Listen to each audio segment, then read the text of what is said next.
وما أبرئ نفسي إن النفس لأمارة بالسوء إلا ما رحم ربي إن ربي غفور رحيم. وقال الملك ائتوني به أستخلصه لنفسي فلما كلمه قال إنك اليوم لدينا مكين أمين. قال جعلني على خزائن الأرض إني حفيظ عليم. وكذلك مكنا ليوسف في الأرض يتبوأ منها حيث يشاء نصيب برحمتنا من نشاء ولا نضيع أجر المحسنين ولأجر الآخرة خير للذين آمنوا وكانوا يتقون. وجاء إخوة يوسف فدخلوا عليه فعرفهم وهم له منكرون. ولما جهزهم بجهازهم قال ائتوني بأخ لكم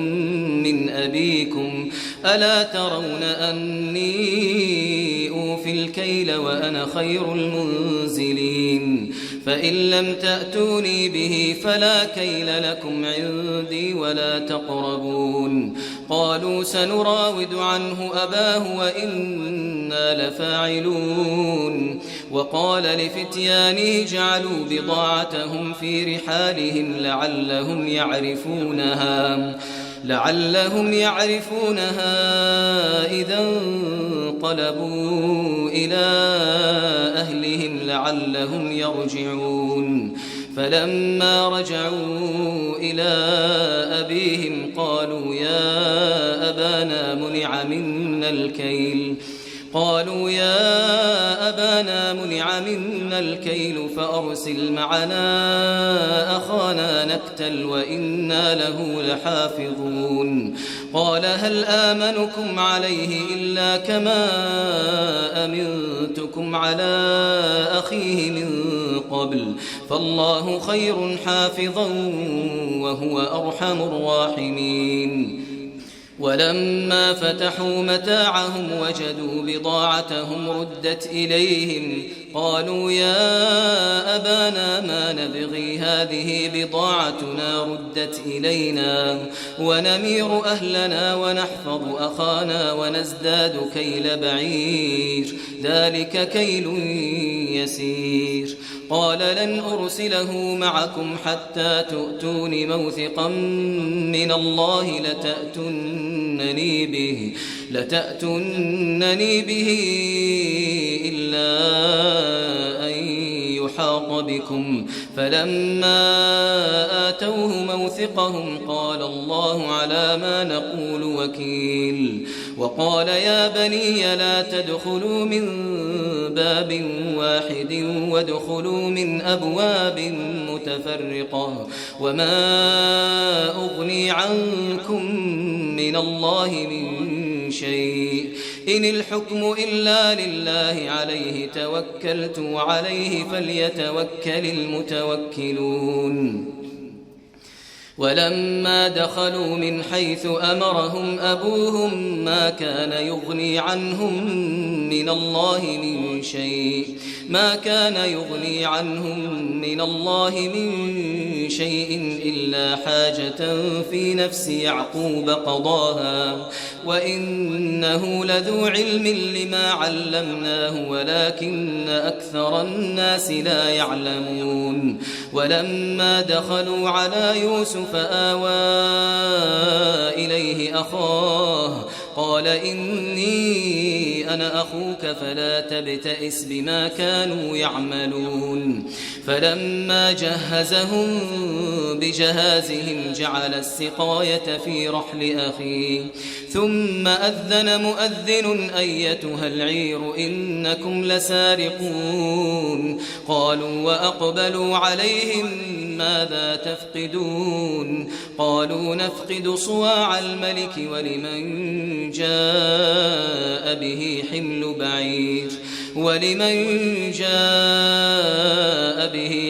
بعير وأنا به زعيم. قالوا تالله لقد علمتم ما جئنا لنفسد في الأرض وما كنا سارقين قالوا فما جزاؤه إن كنتم كاذبين قالوا جزاؤه من وجد في رحله فهو جزاؤه كذلك نجزي الظالمين فبدأ بأوعيتهم قبل وعاء أخيه ثم استخرجها من وعاء أخيه كذلك كدنا ليوسف ما كان ليأخذ أخاه في دين الملك إلا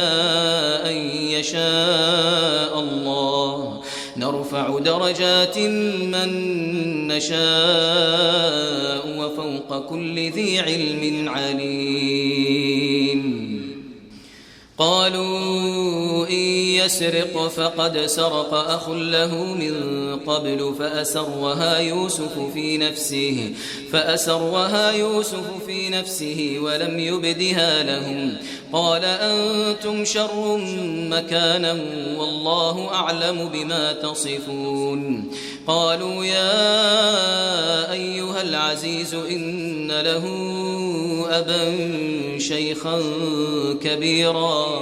إن له أبا شيخا كبيرا فخذ أحدنا مكانه إنا نراك من المحسنين قال معاذ الله أن نأخذ إلا من وجدنا متاعنا عنده إنا إذا لظالمون فلما استيئسوا منه خلصوا نجيا قال كبيرهم ألم تعلموا أن أباكم قد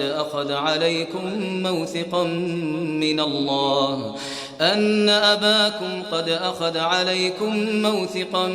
من الله ومن قبل ما فرطتم في يوسف فلن أبرح الأرض حتى يأذن لي أبي أو يحكم الله لي وهو خير الحاكمين ارجعوا إلى أبيكم فقولوا يا أبانا إن ابنك سرق وما شهدنا إلا بما علمنا وما كنا للغيب حافظين واسأل القرية التي كنا فيها والعير التي أقبلنا فيها وإنا لصادقون قال بل سولت لكم أنفسكم أمرا فصبر جميل عسى الله أن يأتيني بهم جميعا إنه هو العليم الحكيم وتولى عنهم وقال يا أسفا على يوسف وابيضت عيناه من الحزن فهو كظيم قالوا تالله تفتأ تذكر يوسف حتى تكون حرضا أو تكون من الهالكين قال إنما أشكو بثي وحزني إلى الله وأعلم من الله ما لا تعلمون يا بني يذهبوا فتحسسوا من يوسف وأخيه ولا تيأسوا من روح الله إنه لا ييأس من روح الله إلا القوم الكافرون فلما دخلوا عليه قالوا يا أيها العزيز مسنا وأهلنا الضر وجئنا ببضاعة مزجاة فأوف لنا الكيل وتصدق علينا إن الله يجزي المتصدقين قال هل علمتم ما فعلتم بيوسف وأخيه إذ أنتم جاهلون قالوا أئنك لأنت يوسف قال أنا يوسف وهذا أخي قد من الله علينا إنه من يتق ويصبر فإن الله لا يضيع أجر المحسنين قالوا تالله لقد آثرك الله علينا وإن كنا لخاطئين قال لا تثريب عليكم اليوم يغفر الله لكم وهو أرحم الراحمين اذهبوا بقميصي هذا فألقوه على وجه أبي يأت بصيرا وأتوني بأهلكم أجمعين ولما فصلت العير قال أبوهم إني لأجد ريح يوسف لولا أن تفندون قالوا تالله إنك لفي ضلالك القديم فلما أن جاء البشير ألقاه على وجهه فارتد بصيرا قال ألم أقل لكم إني أعلم من الله ما لا تعلمون قالوا يا أبانا استغفر لنا ذنوبنا إنا كنا خاطئين قال سوف أستغفر لكم ربي إنه هو الغفور الرحيم فلما دخلوا على يوسف آوى إليه أبويه وقال ادخلوا مصر إن شاء الله آمنين ورفع أبويه على العرش وخروا له سجدا وقال يا أبت هذا تأويل رؤياي من قبل قد جعلها ربي حقا وقد أحسن بي إذ أخرجني من السجن وجاء بكم من البدو من بعد أن نزغ الشيطان بيني وبين إخوتي إن ربي لطيف لما يشاء إنه هو العليم الحكيم رب قد آتيتني من الملك وعلمتني من تأويل الأحاديث فاطر السماوات والأرض أنت ولي في الدنيا والآخرة توفني مسلما وألحقني بالصالحين ذلك من أنباء الغيب نوحيه إليك وما كنت لديهم إذ أجمعوا أمرهم وهم يمكرون وما أكثر الناس ولو حرصت بمؤمنين وما تسألهم عليه من أجر إن هو إلا ذكر للعالمين وكأي من آية في السماوات والأرض يمرون عليها وهم عنها معرضون وما يؤمن أكثرهم بالله إلا وهم مشركون أفأمنوا أن تأتيهم غاشية من عذاب الله أو تأتيهم الساعة بغتة وهم لا يشعرون قل هذه سبيلي أدعو إلى الله على بصيرة أنا ومن اتبعني وسبحان الله وما أنا من المشركين وما أرسلنا من قبلك إلا رجالا نوحي إليهم من أهل القرى أفلم يسيروا في الأرض فينظروا كيف كان عاقبة الذين من قبلهم ولدار الآخرة خير للذين اتقوا أفلا تعقلون حتى إذا استيأس الرسل وظنوا أنهم قد كذبوا جاءهم نصرنا فنجي من نشاء ولا يرد بأسنا عن القوم المجرمين لقد كان في قصصهم عبرة لأولي الألباب ما كان حديثا يفترى ولكن تصديق الذي بين يديه وتفصيل كل شيء وهدى ورحمة لقوم يؤمنون.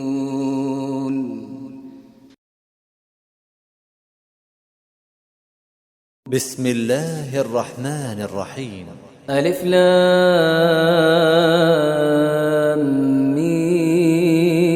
ميم را تلك آيات الكتاب والذي أنزل إليك من ربك الحق ولكن أكثر الناس لا يؤمنون. الله الذي رفع السماوات بغير عمد ترونها ثم استوى على العرش وسخر الشمس والقمر كل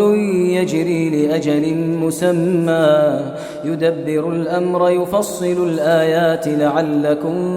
بلقاء ربكم توقنون. وهو الذي مد الأرض وجعل فيها رواسي وأنهارا ومن كل الثمرات جعل فيها زوجين اثنين يغشي الليل النهار إن في ذلك لآيات لقوم يتفكرون. وفي الأرض قطع متجاورات وجنات من أعناب وزرع ونخيل صنوان وغير صنوان يسقى بماء واحد ونفضل بعضها على بعض في الأكل إن في ذلك لآيات لقوم يعقلون. وإن تعجب فعجب قولهم أإذا كنا ترابا أإنا لفي خلق جديد أولئك الذين كفروا بربهم وأولئك الأغلال في أعناقهم وأولئك أصحاب النار هم فيها خالدون. ويستعجلونك بالسيئة قبل الحسنة وقد خلت من قبلهم المثلات وإن ربك لذو مغفرة للناس على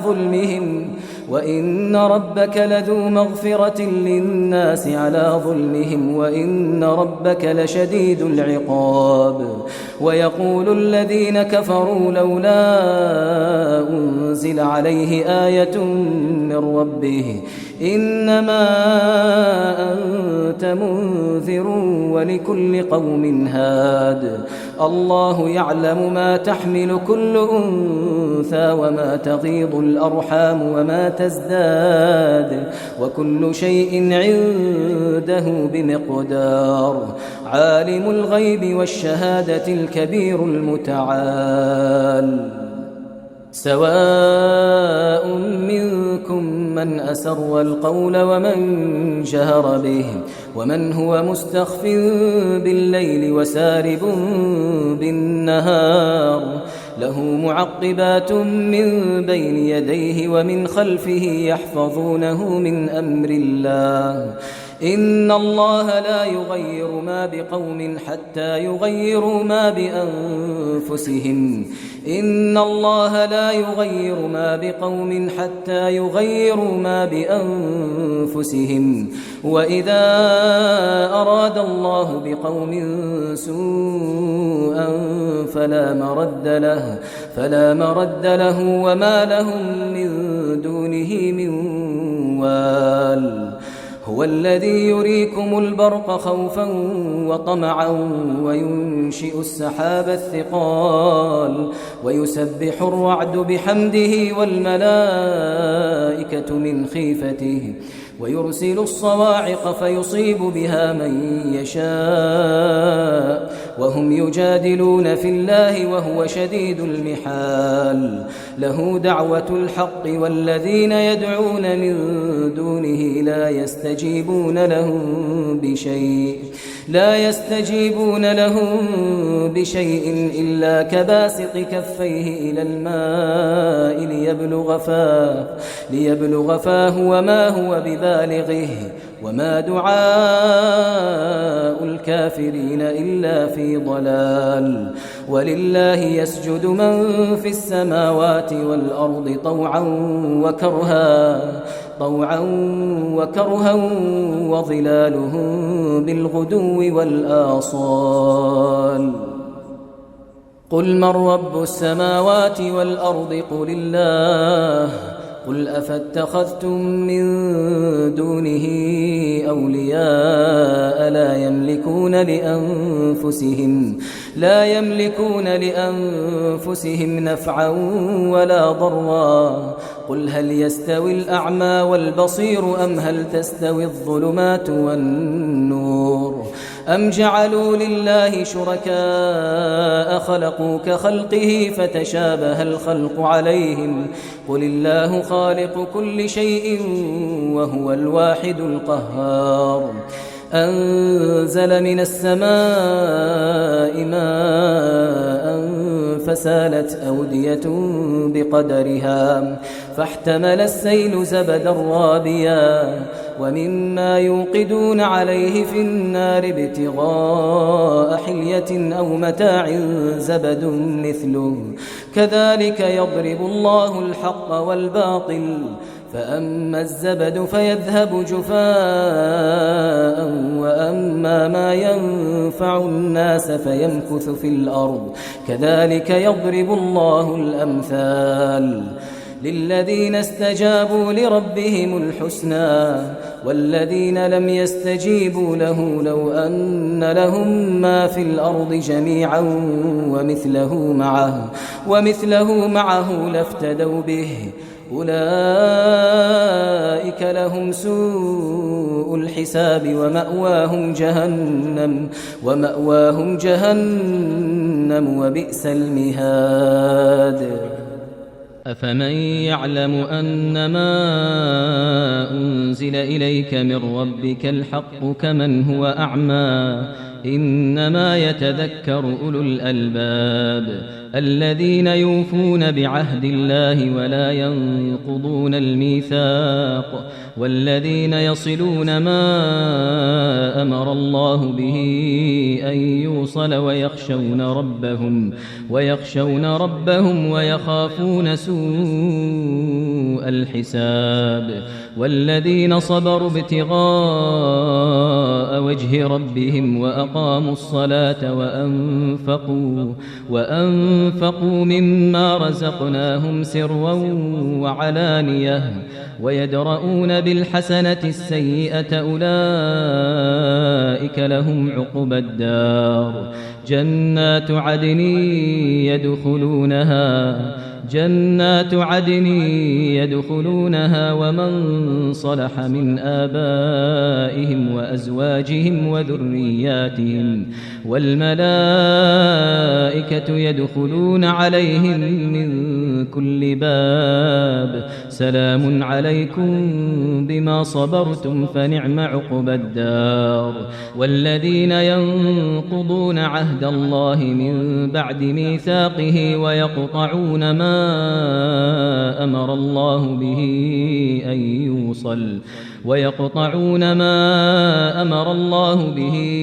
أن يوصل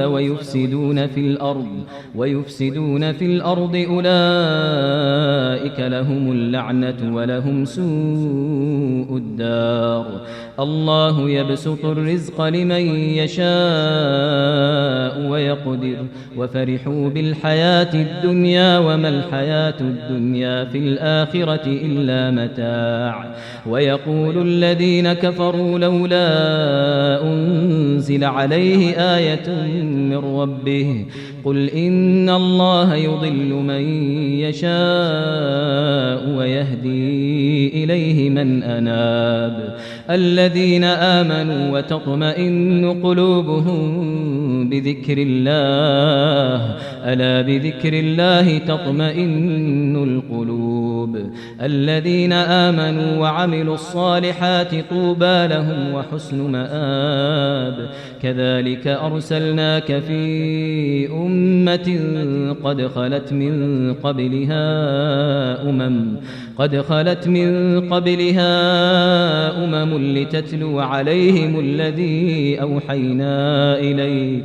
لتتلو عليهم الذي أوحينا إليك وهم يكفرون بالرحمن قل هو ربي لا إله إلا هو عليه توكلت وإليه متاب ولو أن قرآنا سيرت به الجبال أو قطعت به الأرض أو كلم به الموتى بل لله الأمر جميعا أفلم ييأس الذين آمنوا أن لو يشاء الله لهدى الناس جميعا ولا يزال الذين كفروا تصيبهم بما صنعوا قارعة أو تحل قريبا من دارهم حتى يأتي وعد الله إن الله لا يخلف الميعاد ولقد استهزئ برسل من قبلك فأمليت للذين كفروا ثم أخذتهم فكيف كان عقاب أفمن هو قائم على كل نفس بما كسبت وجعلوا لله شركاء قل سموهم أم تنبئونه بما لا يعلم في الأرض أم بظاهر من القول بل زين للذين كفروا مكرهم وصدوا عن السبيل ومن يضلل الله فما له من هاد لهم عذاب في الحياة الدنيا ولعذاب الآخرة أشق وما لهم من الله من واق مثل الجنة التي وعد المتقون تجري من تحتها الأنهار أكلها دائم وظلها تلك عقبى الذين اتقوا وعقبى الكافرين النار والذين آتيناهم الكتاب يفرحون بما أنزل إليك ومن الأحزاب من ينكر بعضه قل إنما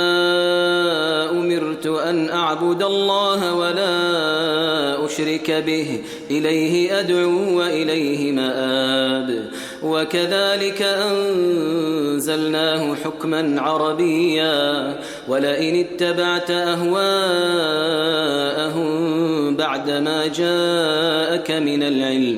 بعدما جاءك من العلم ما لك من الله من ولي ولا واق ولقد أرسلنا رسلا من قبلك وجعلنا لهم أزواجا وذرية وما كان لرسول أن يأتي بآية إلا بإذن الله لكل أجل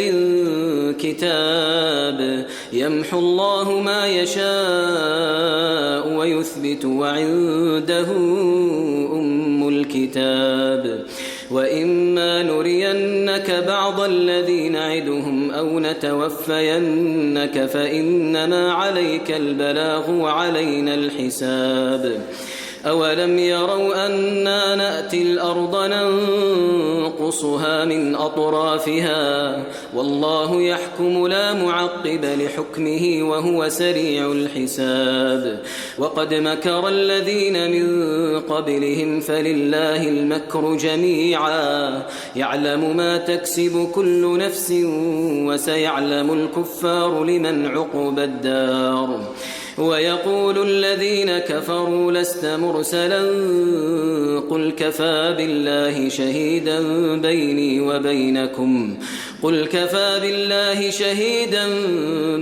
وبينكم ومن عنده علم الكتاب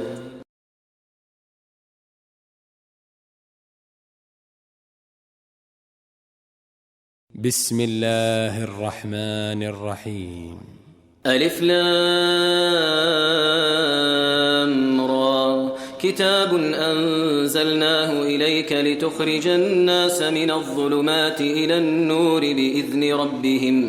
بإذن ربهم إلى صراط العزيز الحميد. الله الذي له ما في السماوات وما في الأرض وويل للكافرين من عذاب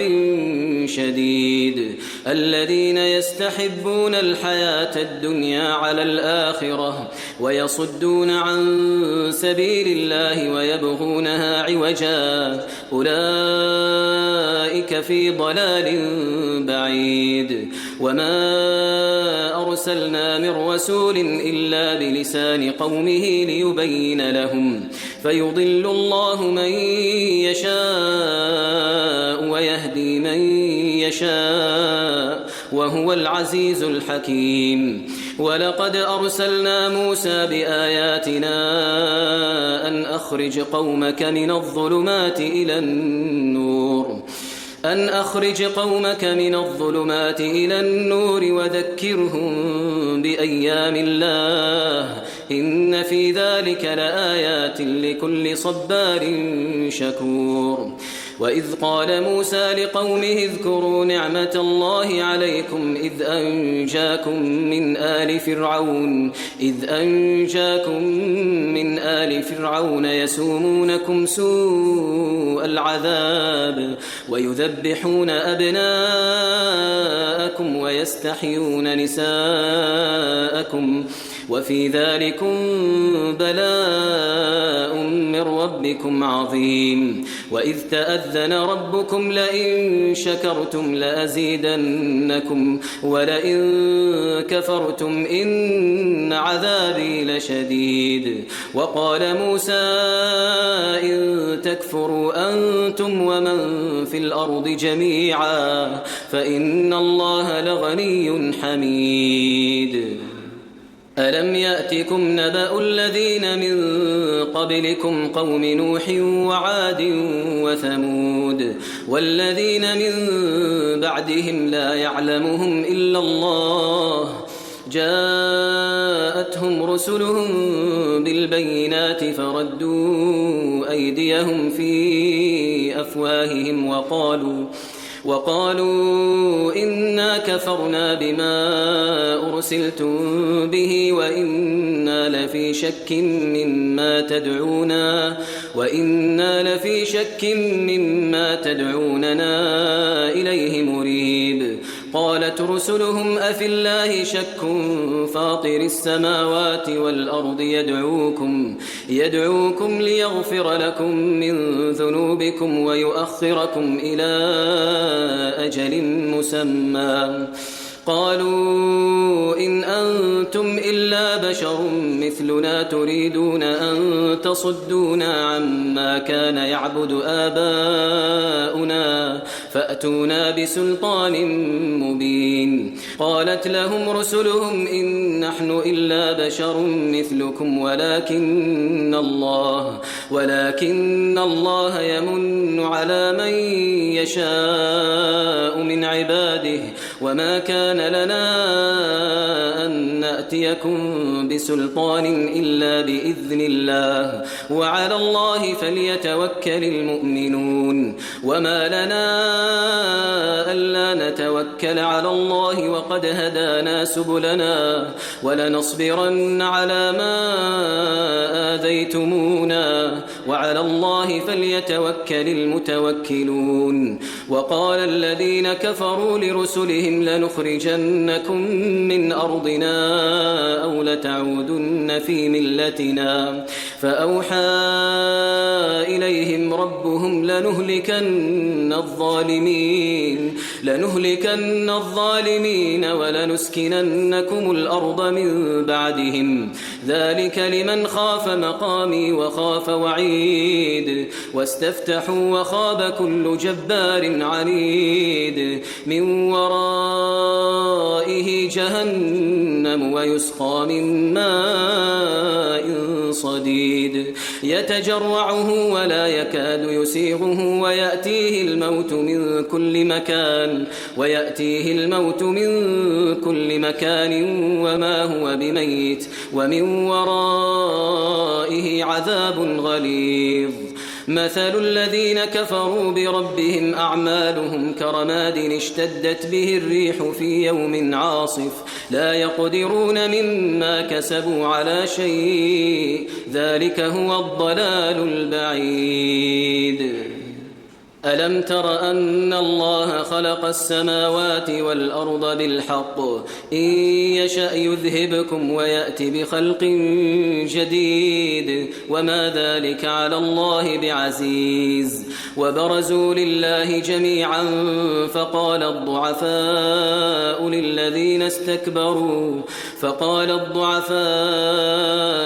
للذين استكبروا إنا كنا لكم تبعا فهل أنتم مغنون عنا من عذاب الله من شيء قالوا لو هدانا الله لهديناكم سواء علينا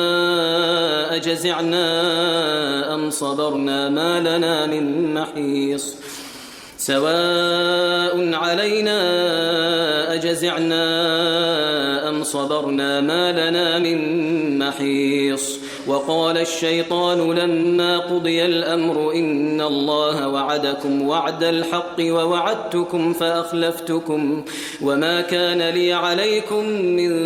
سلطان إلا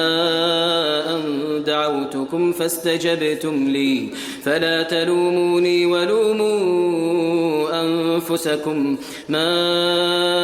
أنا بمصرخكم وما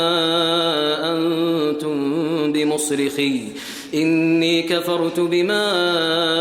أشركتمون من قبل إن الظالمين لهم عذاب أليم وأدخل الذين آمنوا وعملوا الصالحات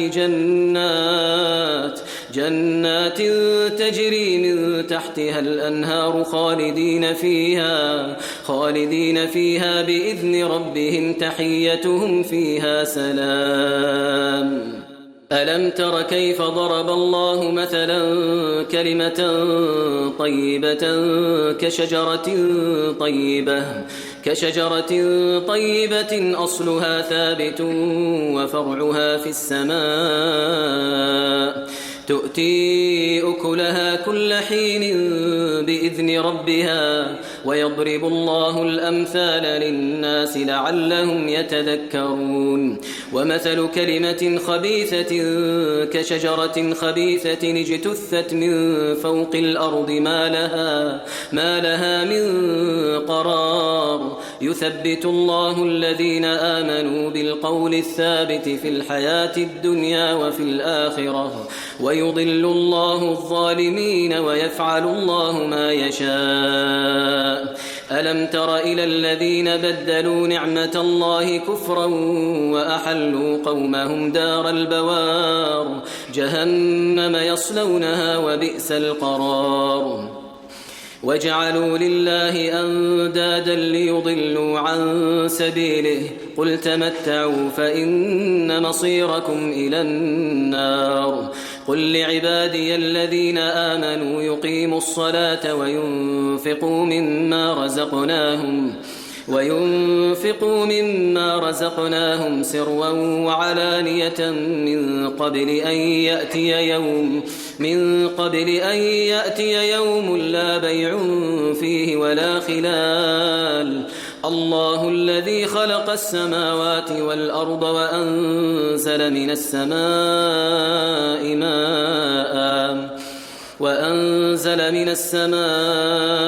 ماء فأخرج به من الثمرات رزقا لكم وسخر لكم الفلك لتجري في البحر بأمره وسخر لكم الأنهار وسخر لكم الشمس والقمر دائبين وسخر لكم الليل والنهار وآتاكم من كل ما سألتموه وإن تعدوا نعمة الله لا تحصوها إن الإنسان لظلوم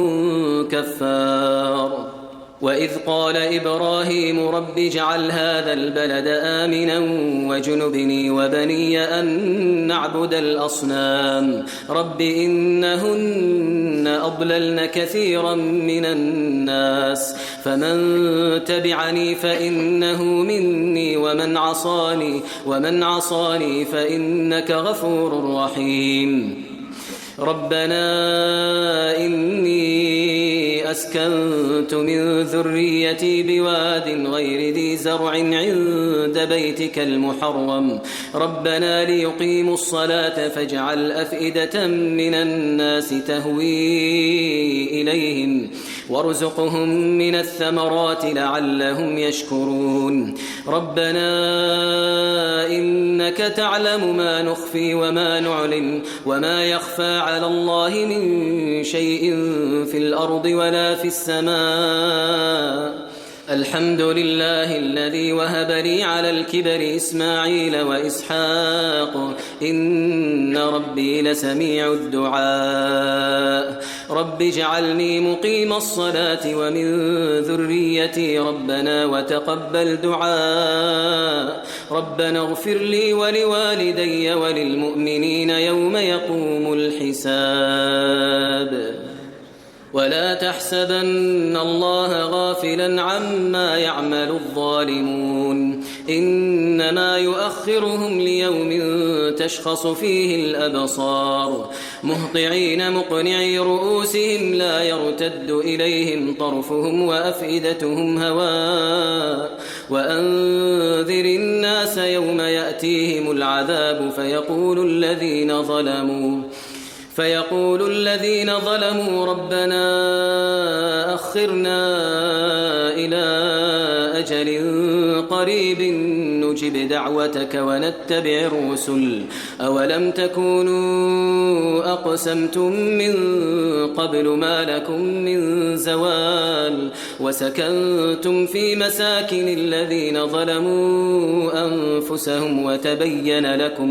وتبين لكم كيف فعلنا بهم وضربنا لكم الأمثال وقد مكروا مكرهم وعند الله مكرهم وإن كان مكرهم لتزول منه الجبال فلا تحسبن الله مخلف وعده رسله إن الله عزيز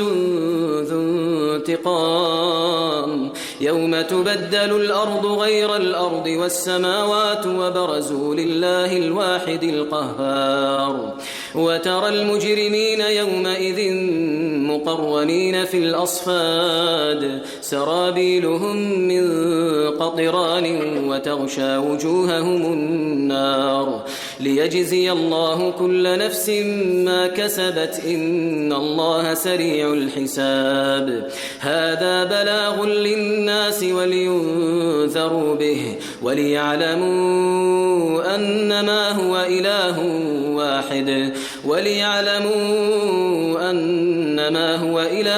واحد وليذكر أولو الألباب بسم الله الرحمن الرحيم ألف لام را تلك آيات الكتاب وقرآن مبين